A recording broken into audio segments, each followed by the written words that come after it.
베리에이셔널 오토인코더 첫 번째 인코더 편입니다. 베리에이셔널 오토인코더 VAE는 생성 모델입니다. VAE에 대해서 알려면 A, 오토인코더에 대해서 알아야 하고 오토인코더에 대해서 알려면 E, 인코더에 대해서 알아야 합니다. 그래서 VAE 그 첫 번째 편에서는요. 인코더가 뭔지 그리고 VAE를 알기 위해서 인코더에 어떤 걸 유념해야 할지 설명하겠습니다.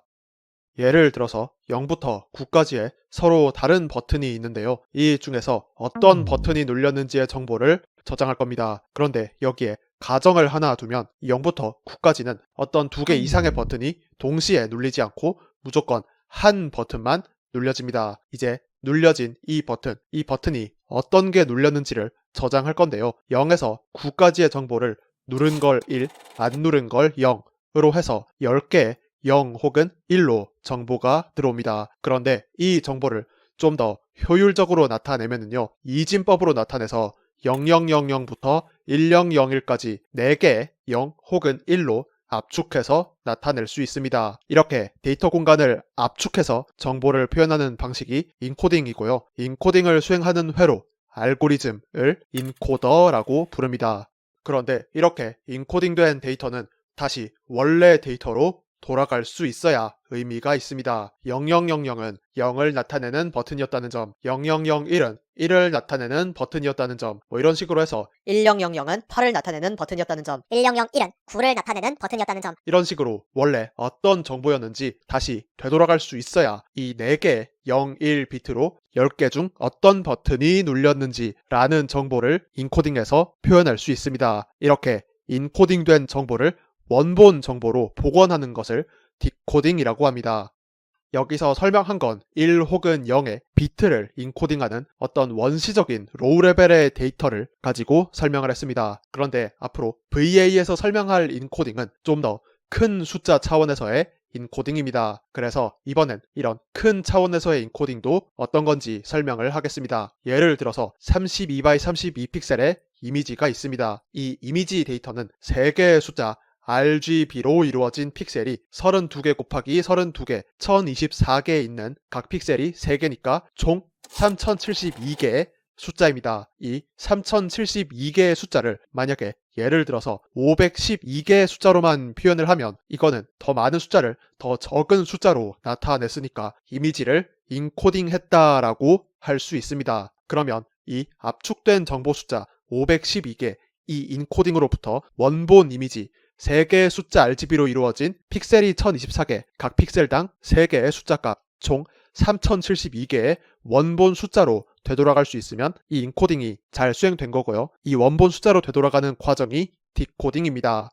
이제 오토인코더를 좀 더 잘 이해하기 위해서요. 인코더의 특성으로 알아둬야 할 점이 2가지가 있습니다. 첫 번째는요. 더 적은 정보로 인코딩하는 건 가정을 필요로 한다는 점입니다. 아까도 10개의 버튼 중에서 어떤 게 눌렸는지 저장하는 이 예시에서도 하나만 눌린다 라는 가정을 뒀죠. 뭐 그런 게 아니고 2개, 3개, 10개까지 전부 누른다. 뭐 이런 게 만약에 가능하다라고 하면 이걸 더 적은 비트로 인코딩해서 이걸 다시 디코딩해서 원래로 복원하는 건 불가능합니다. 데이터가 실제로 갖는 경우의 수, 이 경우의 수를 줄이는 가정이 있어야 인코딩을 할 수 있습니다. 이 3072개의 숫자도 마찬가지로 이 3072개의 모든 숫자 케이스를 더 적은 숫자로 표현하는 건 원래는 불가능합니다. 하지만 이 VA에서 생성할 고양이 이미지에는 어떤 패턴이라는 게 있죠. 이 3072개의 숫자들이 나타낼 수 있는 모든 경우의 수는 512개로 못 줄이지만요. 뭐 예를 들어서 겉부분 3픽셀의 범위에서는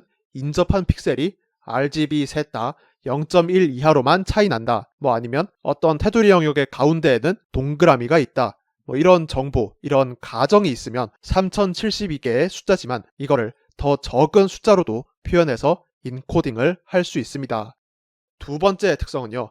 인코딩은 하나의 인코딩 공식만 있는 건 아니라는 점입니다. 예를 들어서 아까 0부터 9까지 10개의 0 혹은 1을 0000부터 1001까지 4개의 0 혹은 1로 표현하는 거, 이건 하나의 인코딩 공식입니다. 그런데 0번 버튼을 0100, 1번 버튼을 0011 이런 식으로요.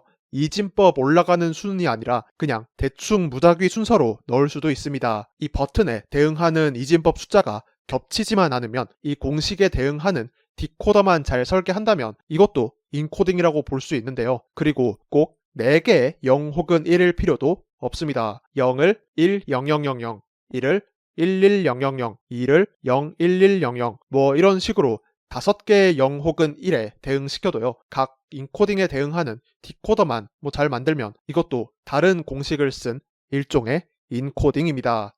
정리하면 인코딩은요. 어떤 정보를 더 적은 비트수, 더 적은 개수의 숫자로 나타내는 겁니다. 그냥 막 줄이는 게 아니라 인코딩으로 줄인 걸 다시 되돌릴 수도 있어야 하는데요. 즉 다른 말로 디코딩이 돼야 합니다. 디코딩이 돼야 이 인코딩이 의미가 있습니다. 그리고 더 적은 개수의 숫자로 줄인다는 건 사실 원본 데이터가 가질 수 있는 숫자 범위의 모든 경우의 수를 다 따지면 당연히 불가능한데요. 원본 데이터들이 어떤 가정이 들어 있어야 의미 있는 인코딩을 할 수 있습니다. 그리고 마지막으로 알아둬야 될 건 인코딩은 꼭 하나의 공식만 있는 건 아닙니다.